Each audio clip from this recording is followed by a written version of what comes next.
Olha, a Câmara de Curitiba apresentou o cronograma para a construção da nova sede do Legislativo. É um projeto que promete modernizar a estrutura da casa, ampliar o acesso à população e contribuir com o programa Curitiba de Volta ao Centro. A proposta inclui um concurso nacional de arquitetura que deve definir o projeto do novo complexo até 2026, com previsão de início das obras em 2027. Quem conversa conosco sobre essa nova fase da Câmara e o impacto urbanístico dessa iniciativa é o presidente da casa, o vereador Tico Kuzma. Vereador, presidente, bom dia. Alegria poder recebê-lo aqui no nosso estúdio e falar sobre um assunto tão importante. Bom dia, muito bom estar aqui e conversar sobre a Câmara Municipal, sobre o trabalho dos vereadores e principalmente a Câmara Municipal, que é a instituição pública mais antiga da cidade, né? Quando a cidade foi fundada lá em 1693, ela foi fundada porque criou-se a Câmara Municipal. Então a história das cidades é com a fundação das câmaras municipais, a fundação da cidade. E a Câmara é a nossa, então, instituição mais antiga, que esse ano completou 332 anos. E há muito tempo também se fala num prédio novo para a Câmara Municipal, se fala numa casa própria da Câmara Municipal, né? Porque ao longo da história, João, a Câmara nunca teve um prédio seu construído para ela, né? Sempre ela ficou em igreja, ou ficou em prédio alugado, e desde 1963 que a Câmara ocupa ali o Palácio Rio Branco, esses prédios do entorno, que é onde aquele prédio foi construído para a Assembleia Legislativa, né? A Assembleia funcionou ali na Barão do Rio Branco, antiga Rua da Liberdade. E a Câmara está lá e desde 1990, pelo menos, se fala em construir uma Câmara nova. E esse ano, essa grande oportunidade que nós estamos tendo com essa proposta do prefeito Eduardo Pimentel da revitalização do centro, que o prefeito fez uma convocação não só para o poder público, mas para todos, né? Todos, que a gente fala, as entidades, as pessoas participarem dessa reconstrução do centro. Se o centro vai bem, os bairros vão bem. E se o centro está ruim, os bairros acabam herdando essa herança do centro também. Então, se a gente não cuidar do centro, a gente vai acabar perdendo os bairros também. Perdendo os bairros, né, para falta de loja aberta, né? A gente vê muito comércio fechado, perdendo o bairro para criminalidade, perdendo o bairro para bandidagem. Então, a proposta do prefeito Eduardo Pimentel, já no início desse governo, junto com o Paulo Martins, que também é o que está responsável pelo centro da cidade, é a retomada do centro. E para isso, uma série de atos já estão sendo feitos. O primeiro é combater realmente o crime, também tem a questão de melhorar a iluminação, melhorar a acessibilidade. Na segunda-feira, o prefeito Eduardo ele vai lançar um pacote de medidas de incentivos fiscais para aquelas pessoas, para aquelas empresas, para aqueles empresários que querem investir no centro. Então é uma medida muito importante, que aí está previsto redução do ISS de obras, redução do ITBI e outras vantagens para aquela pessoa que quer construir no centro ou que quer reformar. A gente fala do retrofit dos prédios do centro da cidade. E nesse contexto também, a gente, como mesa diretora da Câmara, conversando com os vereadores, com o próprio prefeito, com o IPUC, que é o Instituto de Planejamento da cidade de Curitiba, a gente viu uma oportunidade também dessa retomada de falar de uma Câmara nova. Uma Câmara que seja acessível à população, mas também que entre dentro desse contexto de um novo centro da cidade. Então, por isso, nós retomamos esse projeto da construção. A gente fala de uma Câmara nova, de um complexo novo para as pessoas. Não, eu lembro, Tico, da interdição na época, né, em que houve um excesso no número de pessoas que por lá adentraram, da própria interdição que aconteceu ali no Palácio, depois da própria análise também, né, um laudo que pudesse certificar e verificar a liberação ali do espaço para quem acompanha. E vamos combinar, numa cidade, numa capital do estado que tem 2 milhões aí de habitantes, um espaço de plenário que permita 20 ou 30 acompanharem a sessão é realmente muito pequeno. Tá na hora da Câmara ter um espaço digno ou do tamanho da cidade a qual ela representa, né? Exatamente, você faz essa lembrança, né? Lá em 2017, que nós tivemos... Nossa, já faz 2017, já faz tudo isso. Que nós tivemos... entregar a idade, né? O plano de recuperação da cidade, que foi um projeto que foi apresentado, ou vários projetos apresentados pelo prefeito, e que a sociedade, né, principalmente os servidores, queriam participar da discussão. Mas em virtude da limitação do Palácio Rio Branco, que pode realmente receber 30 pessoas nas galerias, no máximo, até menos, são 26 pessoas que podem receber nas galerias, as pessoas acabam se revoltando, que como é que eu participo dessa decisão, dessa democracia, se eu não posso estar participando de uma sessão. E aconteceu o que aconteceu, né? As pessoas acabaram invadindo a Câmara Municipal e pelo excesso de pessoas a Câmara acabou sendo depedrada, aquele Palácio de Rio Branco, aquele prédio histórico, né? E nós tivemos que fazer a sessão aí fora da Câmara Municipal. Os vereadores tiveram que continuar a votação dos projetos na Ópera de Arame. E também lá com limitação de pessoas, daí porque não é um espaço adequado para receber a população. Enfim, esse é um dos problemas que nós enfrentamos, né? As pessoas de terem esse acesso à Câmara Municipal. Eu dei um exemplo, eu falei esses dias na Câmara Municipal, na tribuna, de um senhor lá do Sambaqui, que é de uma horta, que me ligou, vou receber uma homenagem na Câmara. Que homenagem também é uma forma de incentivar as pessoas que fazem e trabalham pela cidade. Então tinha uma sessão solene para homenagear as pessoas que trabalham pela segurança alimentar na cidade de Curitiba e entre os homenageados estavam o pessoal que toca as hortas comunitárias, que são exemplo também para o Brasil e para o mundo, as nossas hortas comunitárias. E a pessoa me ligou dizendo, ligou não, me passou um WhatsApp, posso levar minha família hoje? Falei, depende, né? Quantas pessoas? Ele falou, não, 6 pessoas. Eu falei, eu acho que você não pode levar 6 porque tem outras pessoas homenageadas e você não vai poder levar 6 que o plenário não comporta. Então acho que o primeiro ponto nosso é realmente essa questão de acessibilidade das pessoas poderem ir à Câmara Municipal. A gente fala da Casa do Povo, mas a Casa do Povo aí tem restrições para receber o povo. Então esse é um primeiro momento. E também acessibilidade no sentido, acessibilidade, o cadeirante para entrar no palácio é muito difícil, o idoso para subir aquelas escadas é muito difícil. Então tem essa questão dessa acessibilidade também. Acho que o primeiro ponto é o espaço, né, que não comporta as pessoas de Curitiba, que você falou, quase 2 milhões de habitantes, e tem discussões também que a gente gosta de fazer com a região metropolitana. Fizemos recentemente diálogos com a região metropolitana, onde convidamos o prefeito da região metropolitana, convidamos vereadores da região metropolitana. Tivemos que fazer no Teatro Regina Casilo, que fica em frente à Câmara Municipal, que lá comporta 300 pessoas. Na Câmara, o nosso auditório comporta apenas 150 pessoas. Acho que esse primeiro passo de por que uma Câmara nova é realmente essa questão de acessibilidade para as pessoas, que as pessoas possam ir à Câmara Municipal. Bom, o que já é certo, né, com relação ao que a nova Câmara de Curitiba deve ter, essa nova estrutura. Bom, o lançamento do projeto arquitetônico a nível nacional para que todos possam participar, são inúmeras ideias, convidar a população, a sociedade para que participe desse debate e a nova Câmara faça parte, né, desse projeto Curitiba de volta ao centro. Pode ter auditório, pode ter espaço para teatro, apresentação e muito mais. Aquele espaço ali da praça também está assim disponível para que a nova estrutura possa abarcar inúmeras iniciativas, não só como casa do Legislativo, mas muito mais para que isso esteja inserido na rotina e na vida da cidade, né, presidente? Exatamente. A proposta é que o projeto vencedor desse concurso público que nós estamos lançando junto com o IAB, que é o Instituto de Arquitetos do Brasil Paraná, que é um concurso então para todos, né, que queiram participar, apresentando o projeto, apresentando sugestões dentro das diretrizes que vão ser estabelecidas. Acho que o primeiro passo é que a Câmara faça parte dessa integração com o centro da cidade e especificamente ali com essa região da Praça Eufrásio Correia, que é uma praça tombada também, uma praça histórica, né, que já está recebendo, ou vai receber agora na sequência, obras também de revitalização para fazer uma integração com a própria ali shopping estação na frente. Então as obras do Ligeirão... Pode mexer na estação Tubo, né? Isso, vão sair da frente, vão sair da frente dessa visibilidade. Quem vai estar na Praça Eufrásio Correia vai poder enxergar o shopping estação, que é um prédio histórico também, né? Sem as estações tubo na frente. Então as estações vão ser retiradas, colocadas para as laterais, justamente para fazer essa integração de praça com esse outro patrimônio histórico que é o shopping, e a maior estação da cidade vai ser construída ali, as duas maiores estações. 800 metros? Isso. E vamos tirar aquela via de circulação de carros, a via lenta, para fazer um calçadão na frente, integrando ali. Então a proposta do prédio novo também é justamente isso, que esse prédio novo traga algo que integre mais a Câmara Municipal com a praça e também que possa ser um ponto turístico da cidade, igual nós temos outros pontos turísticos, o Museu do Olho é um ponto turístico, então que as pessoas queiram ir ali apenas de repente para tirar uma foto, registrar, mas que ocupem essa região.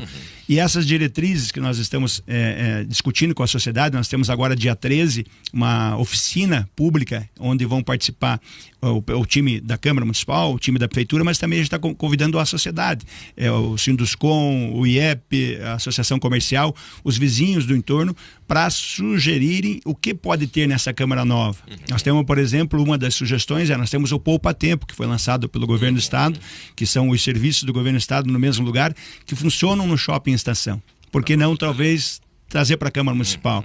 Por que não ter um equipamento da FAS ou da saúde? Porque o plenário, em vez de ser para, hoje, 30 pessoas, não pode ser para 1.000 pessoas e ser usado nos outros dias quando não temos sessão para congresso. Congresso nacional, congresso internacional, ser usado para a formatura das universidades.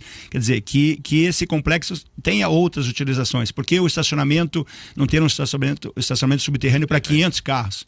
Que você vai para o centro, você para o carro na Alfarrás do Correia e depois pega um mini ônibus elétrico que está em teste na cidade para se deslocar dentro do centro da cidade, ou você vai a pé no centro da cidade.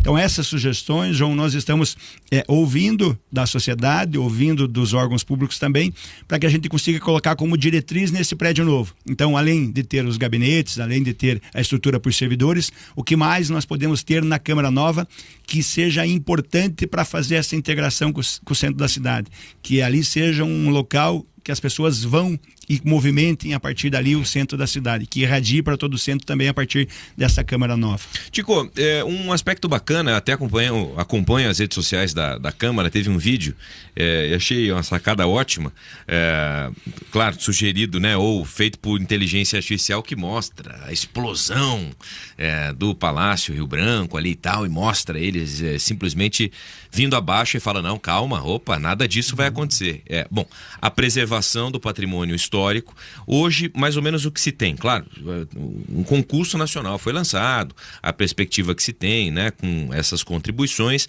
mas o que já é certo? Bom, aquele palácio, aquele patrimônio não se mexe. Com relação à praça, que vai passar por essa revitalização, o que a gente já consegue imaginar de aspecto visual que deve ter essa nova Câmara? Nós queremos um plenário, a ideia é um plenário para 500 ou 1.000 pessoas, isso nós vamos estar definindo nessas oficinas, né? Que seja um plenário moderno, que seja um símbolo também da cidade, que as pessoas queiram ir lá, nem que seja para tirar uma foto, né? Que as pessoas possam ir, que esse plenário seja multiuso, que possa ser usado pela sociedade. Tivemos até no Tribunal de Contas, conversando com o presidente do Tribunal de Contas, ele falou, um espaço para 1.000 pessoas para nós interessa também, para a gente poder fazer as nossas capacitações. Então, essa é uma proposta. Aí nós vemos que um dos prédios que estão lá, que provavelmente devem ser demolidos, daqueles prédios que estão, que é uma estrutura antiga também, né? Precária, que a gente gasta, nos últimos, acho que 6 anos, já foi mais de 20 milhões em manutenção. E se for ver, ainda precisamos fazer bastante coisa ali. Então, um desses prédios ser tirado dali, mas basicamente seriam os gabinetes, estrutura do trabalho dos nossos servidores, esse plenário e algo mais para a sociedade. O que pode ter ali, que isso nós estamos nessas diretrizes com as oficinas, e daí o próprio concurso, né? As pessoas que vão participar do concurso que vão trazer também essas soluções para isso que nós queremos, mas que seja um prédio moderno, sustentável também, e que seja exemplo para o Brasil esse prédio dessa Câmara Nova. E acho que o principal é que a população utilize, participando dos debates, né, do dia a dia da cidade, dessa construção da cidade que é importante, mas também a população possa utilizar para outras atividades esse novo complexo da Câmara Municipal. Acho que essa é a grande proposta, e essa parceria com o IAB, ou essa contratação do IAB, que justamente a gente pode ter solução do Brasil inteiro, né, para essa nova proposta. Como foi o Teatro Guaíra, foi feito por concurso público, como foi feito o Pinheirão na época por concurso público. Então a gente tem grandes exemplos de concurso público no Brasil, que a gente quer resgatar também essa proposta, que nós conversamos junto com o IPUC, né, com a Ana Jaime, que é a presidente do IPUC, e até com o prefeito Eduardo Pimentel, dessa opção de concurso público, que a gente consiga trazer algo diferente para a cidade de Curitiba, que seja sustentável e que seja acessível, e que as pessoas utilizem esse espaço. Bom, claro, eu preciso perguntar com relação a custo, quanto estão estimando, vai ter, esse dinheiro é da própria Câmara, não, é recurso que sai da Prefeitura, de que maneira entender essa questão? E é porque eu me recordo em que houve em outros momentos esse debate sobre a construção da nova Câmara e, de certa forma, a opinião pública se mostrou um pouco contrária, ou muito se falou sobre isso com relação a custo. Nossa, mas vão gastar quantos milhões e quanto será que precisa? Olha, é só você conhecer a Câmara, participar do debate, para você perceber que realmente precisa. E eu lembro na época, Tico, em que houve várias opiniões contrárias e faz parte do processo, né, do momento democrático. Mas como vocês, inclusive, estão olhando para isso agora nesse novo momento? Eu acho que a opinião contrária nesse momento, você falou, faz parte do processo. Tenho certeza que lá na frente, quando nós tivermos um prédio construído que realmente seja útil para a sociedade, que a sociedade veja que está participando das sessões e está utilizando esse complexo da Câmara para outras atividades também que são importantes para a cidade de Curitiba, seja ela na área da ação social, na área da saúde ou até a própria atividade do turismo, que traga gente para Curitiba. Isso é importante.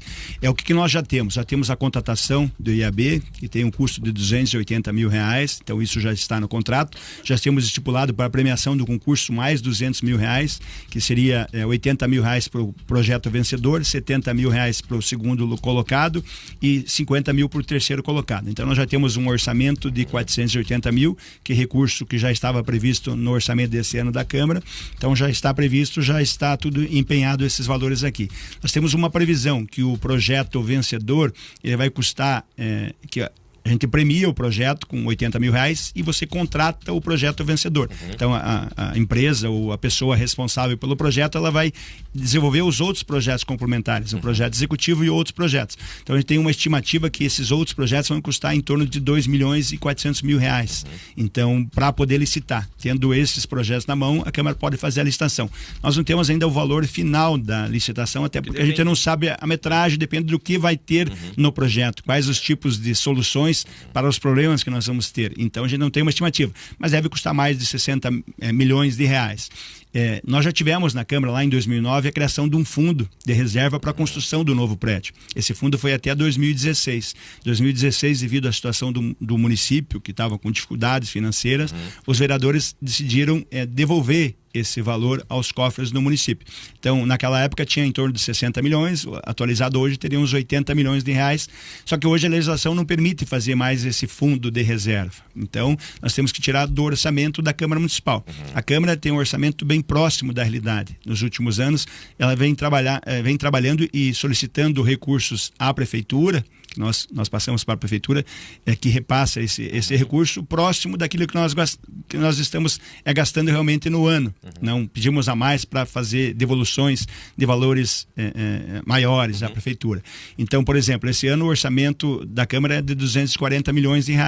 Poderia ser 320. Então nós já constitucionalmente poderia ser 320. Nós estamos tão bem abaixo do teto constitucional. Nós já teria uma margem boa no orçamento, mas isso nós já conversamos com o prefeito. Aí nós vamos a partir do ano que vem dialogar para ver se nós inserimos esse valor da obra, que é uma previsão de 3 anos de obra. Então nós vamos licitar no final do ano que vem, teriam 3 anos de execução de obra. Ou se nós dividimos por 3 o valor total da obra, ou até se a gente busca um financiamento para não tirar muito do cofre do município, para não atrapalhar em outras despesas que tem, se a gente busca um financiamento com um prazo maior também para fazer a obra e acaba se pagando dentro dessa previsão que nós teríamos de manutenção ano a ano também da Câmara Municipal. Mas enfim, a Câmara Municipal tem esse orçamento bem enxuto. Esse ano nós vamos fazer uma devolução porque estava previsto no orçamento já a construção, o início da construção da Câmara já estava previsto no orçamento desse ano. Então esse ano, por exemplo, nós vamos devolver cerca de R$40 milhões à Prefeitura, dentro desses 240 milhões. Então não podemos colocar no fundo, devolvemos à Prefeitura e vamos tabelar junto com a Secretaria de Finanças, junto com o prefeito, qual que é o melhor método, se dividimos em 3 ou se fazemos um financiamento maior, para que realmente não onere tanto e que possa ser executada essa obra e que o benefício no final seja para toda a população. Muito bom. Presidente da Câmara de Curitiba, Tico Kuzma, falando sobre essa questão, né? E claro, vamos trazer outros assuntos aqui também importantes em debate na nossa cidade, mas para fechar esse assunto, Tico, otimista? Otimista, sim. Na verdade, tem que ter coragem, né? Que você falou que não é popular falar de uma construção de uma Câmara de Vereadores nova, né? Mas eu acho que o grande legado, né, que vai ficar para a cidade é importante, né?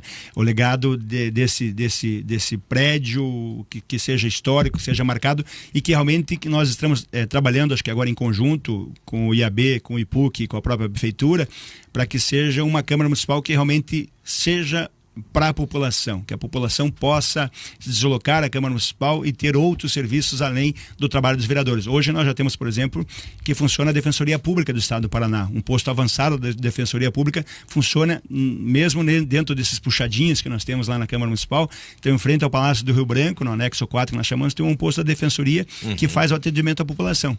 Isso que a gente quer, que lá na frente o resultado da população seja importante. Mas estamos otimistas, bem otimistas, principalmente com essa proposta desse concurso público. Nós acreditamos que vamos ter boas ideias e bons projetos para que realmente a Câmara faça parte dessa revitalização do centro da cidade e que nós tenhamos lá na frente um novo centro da cidade e esse novo centro possa se espelhar ou também se irradiar para os bairros da cidade. E até sobre isso eu recebi um material do pessoal da Defensoria. Nesse um ano, 4.000 atendimentos, né? Com demandas extrajudiciais em todas as áreas, enfim.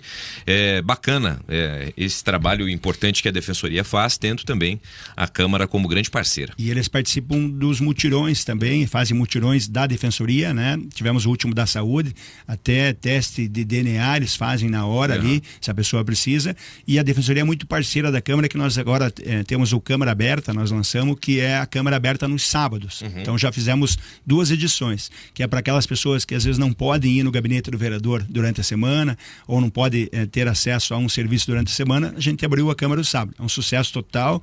Nas 2 edições, mais de 500 pessoas participando, os vereadores abrindo o gabinete, atendendo a população e junto com isso a gente sempre faz algum debate, né? Já levamos a Associação de Moradores para debater segurança. Na última levamos as ONGs também para falar sobre o projeto Conecta Parcerias, que é da Prefeitura, como elas conseguem recurso, e a gente abre também para as pessoas. Dentro do Câmara Aberta a gente criou o Tribuna do Povo. Então as pessoas se inscrevem na internet, é aquela pessoa que quer falar na tribuna da Câmara Municipal para o nosso ouvidor, que é o Borges dos Reis. Então mais de 50, 60, 70 pessoas se inscrevem, a gente seleciona 20, sorteado pela nossa comunicação da Câmara. Aqui você falou da comunicação do vídeo, né? Que a nossa comunicação é sensacional e a Câmara tem que fazer isso, tem que se reinventar também. Se só ficar falando do projeto de lei, só narrando o projeto de lei, as pessoas não vão se interessar. Então tem que fazer diferente, que é uma forma das pessoas se conectarem com a Câmara Municipal e a partir dali ver o que está sendo discutido. Está sendo discutida a construção de um prédio novo, o vídeo chamou a atenção. Eles vão procurar entender. Ou quando até faz uma outra matéria, alguma coisa na Câmara para divulgar um projeto de lei para chamar a atenção para as pessoas entenderem. Então a nossa comunicação, o nosso time lá, é nota 10, aproveitar para mandar um abraço para todos lá.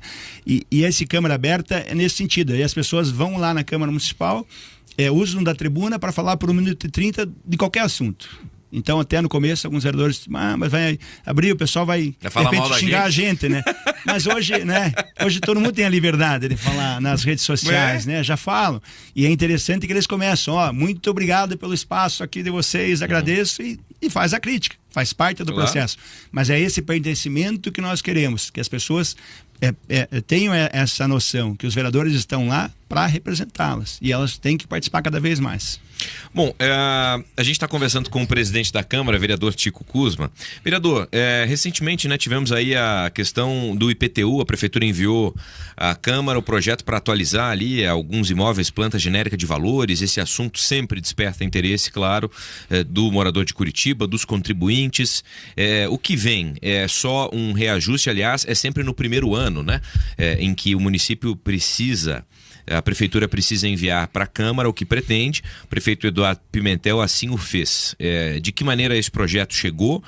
O que teremos? Apenas reajuste da inflação? Alguma correção de distorções? Como está esse projeto? Primeiro, os municípios são obrigados a atualizar as plantas genéricas, né, de valor, que são os valores venais dos imóveis na cidade. Então, essa atualização nossa foi feita em 2017, 2021, foi feita a última atualização da planta genérica de valores. Quer dizer, atualizando o valor do imóvel, acaba que alguns proprietários de imóveis acabam pagando mais IPTU. Mas nós tínhamos lá até 2017, 2021, uma diferença muito grande. Às vezes o imóvel com o mesmo valor na cidade, R$1 milhão de reais, pagava mais IPTU que o outro imóvel que valia R$1 milhão de reais. Então havia uma defasagem também no cálculo interno. Então, para fazer essa atualização, além da atualização da planta genérica, dos valores dos imóveis, foi mexido nas alíquotas também, porque senão ia subir muito o IPTU. Então nós baixamos as alíquotas, e como tinha alguns imóveis que estavam muito defasados, ou seja, ele não estava pagando sobre o valor real do seu imóvel, não estava lançado ali. O imóvel valia R$1 milhão e estava lançado com 300 mil, com 200 mil. Para fazer essa justiça social, essa atualização de todos os imóveis, para que todos pagassem sobre o seu valor venal, foi baixada a alíquota, né, para poder também não subir muito os imóveis, e foi colocado uma trava que 18. O imóvel, esse IPTU poderia subir no máximo 18% ao ano, mais a inflação. E esse projeto que o prefeito enviou à Câmara é a mesma fórmula do projeto passado. Então tem alguns imóveis que ainda não subiram o teto que poderiam subir do seu IPTU. Parece que é em torno de 50 mil imóveis, dos 900 mil imóveis ou contribuintes que nós temos na cidade, 50 mil ainda não chegaram nesse teto. Então, se o prefeito não coloca essa trava, esses imóveis poderiam subir mais que esses 18%, poderiam subir 30%, 40%, 50%, talvez alguns. Então, foi importante que esse projeto fosse enviado à Câmara colocando essa trava para esses imóveis. Então, cerca de 200 mil imóveis não pagam IPTU na cidade, e o restante vai ser só a inflação, que está previsto também essa correção da inflação dentro desse projeto. Então, um projeto que mantém aquela política de IPTU que já vinha acontecendo na cidade, a maioria dos imóveis é a inflação, e tem essa trava justamente para garantir que esses imóveis que ainda não estão no seu teto do IPTU pagando de acordo com o valor venal, tenham essa limitação para que não passe de 18% mais a inflação. Bom, já que estamos falando sobre imposto, eu me recordo, inclusive, quando o secretário esteve na Câmara, o Vitor Pupi, participando e falando sobre, de alguma forma, o temor do município em função dos repasses que devem diminuir, visto que o IPVA, né, do estado do Paraná passa a ser um dos menores do Brasil. Até tem uma briga aí, porque parece que o Amazonas lançou também mais baixo ainda. Não vi agora, o Paraná lançou 1,9%, aí o Amazonas foi lá e falou, não, nós queremos o título de mais baixo, 1,5%. Mas independente disso, mais baixo, então, no Brasil. Independente disso, o paranaense está feliz porque vai pagar menos IPVA. Mas isso tem um reflexo importante aqui nas contas do município. Como o senhor tem observado isso, presidente, e até conversado com a prefeitura, em alguma maneira, se há algum debate, visto que a gente sabe, inclusive o próprio governo do estado, né, já veio a público falar que repassa para muitos municípios mais do que é obrigado constitucionalmente, enfim, e que esses repasses têm sido maiores do que nos últimos anos, até essa própria questão do IPVA. Há uma preocupação aqui em Curitiba, como o senhor olha para esse aspecto? O secretário Vitor colocou naquela audiência pública que nós tivemos lá essa preocupação, porque os municípios recebem parte do IPVA dos veículos emplacados no município, né? Que são veículos que pertencem ao município. Então, com isso, a estimativa é que Curitiba deixe de receber em torno de 400 milhões de reais, alguma coisa nesse sentido. Claro que é um dinheiro que poderia ser aplicado numa determinada área do município. Entretanto, o que você falou é interessante e é importante, que o governo do estado tem muitas parcerias com Curitiba, né? Nós temos, por exemplo, agora esse ano vão começar as trincheiras da Vila São Pedro, que são cerca de 100 milhões de reais para uma obra que há muito tempo é esperada também para aquela região ali, que faz divisa Capão Raso e Xaxim, que o governo anunciou recentemente. Recentemente o secretário das cidades também, o Guto Silva, anunciou 30 milhões de repasse para revitalização de ruas. O presidente da Assembleia, Alexandre Cury, também tem anunciado essas assembleias no bairro, que ele tem feito itinerantes, diversos recursos que são do governo do estado também, né? Economia da Assembleia Legislativa, mas que vem através do governo do estado para obras ou para outras. Até esses dias tivemos para aparelho para o Hospital do Idoso. Então é muito recurso, sim, que o governo do estado acaba investindo na cidade de Curitiba, né? E a gente só tem a agradecer a esse trabalho também que faz o governador Ratinho Júnior.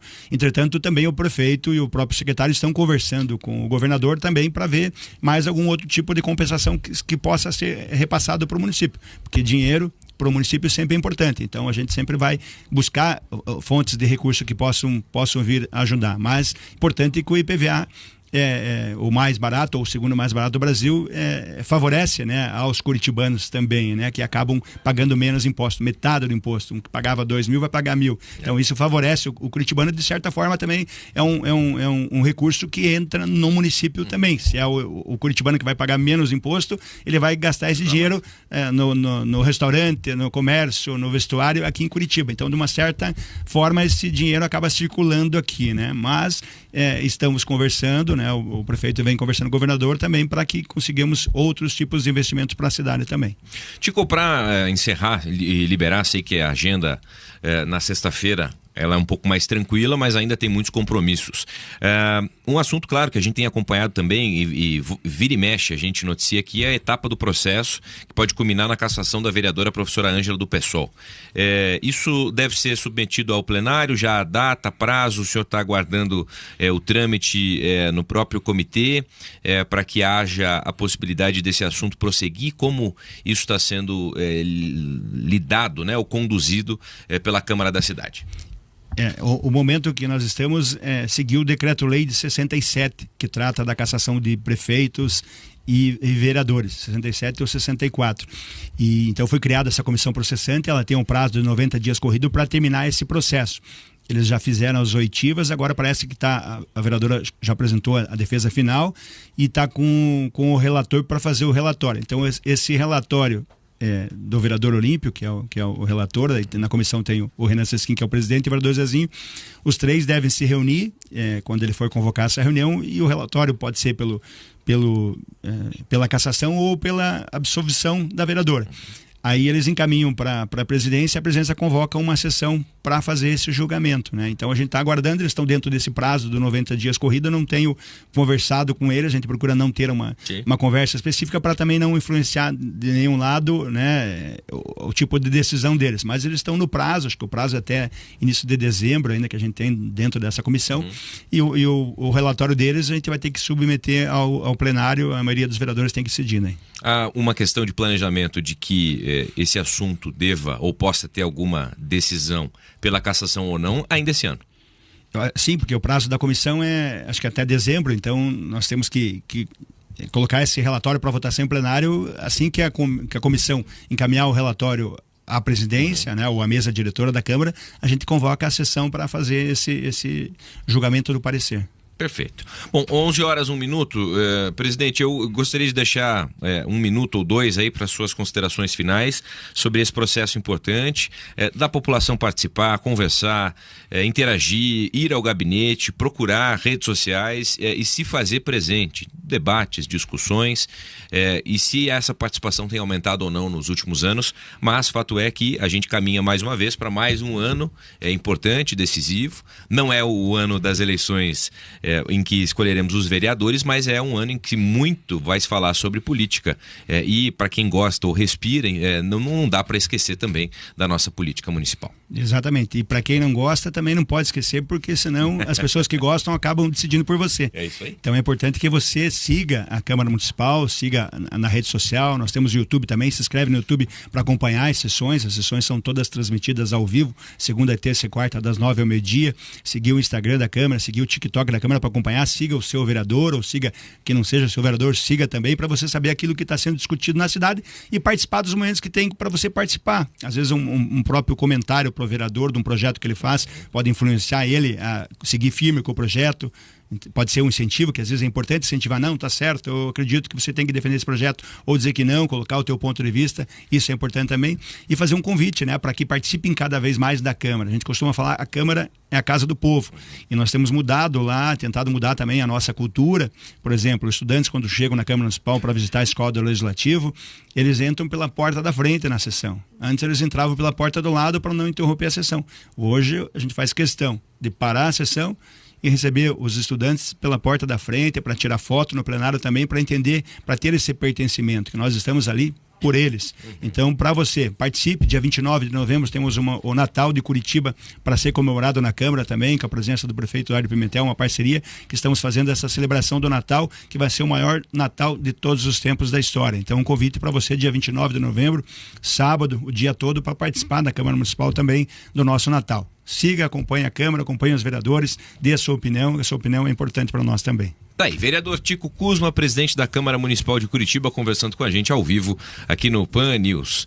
Presidente, obrigado pela disponibilidade e atenção e, bom final de ano aí, seguimos acompanhando em especial vários assuntos que estão em debate aqui na nossa cidade. Sou eu quem agradece a vocês pelo dia a dia de notícia e também contribuir com a nossa cidade aí. E aproveitando já um Feliz Natal para todos aí, né? É verdade. Já estamos dando Feliz Natal, já estamos em novembro. Muito bom. Agora 11h04, um rápido intervalo. Na sequência, mais informações para você. Até já.